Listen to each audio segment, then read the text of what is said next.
وحوي يا وحوي إيوح. رمضان كريم.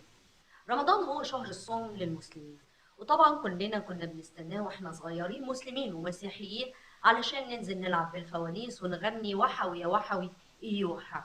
ودي أغنية من الفولكلور المصري، يعني من الأدب الشعبي المصري.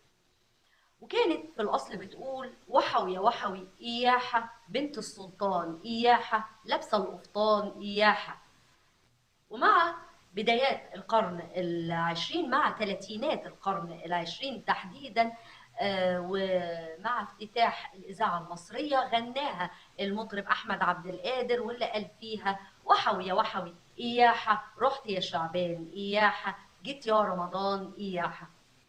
وغالبا بعد خمسينات القرن العشرين، لما الثلاثي المرح غناها وقال فيها: وحوي يا وحوي إيوحة، تحول النطق بتاع إياحة لإيوحة. بس برضو، يعني إيه وحوي يا وحوي إياحة أو إيوحة؟ وإيه اللي اتقال في تفسير معنى الكلمات دي؟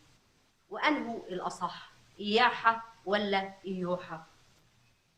في شبه اتفاق ما بين المؤرخين على ان كلمة وحوي دي بمعنى الفرح او البهجة، وهي من الاصل المصري القديم لكلمة حعوت بمعنى الفرح او البهجة. ومع التطور في اللغة المصرية القديمة ولسهولة النطق، تحول النطق من حعوت لوحوي اللي وصلتنا دلوقتي.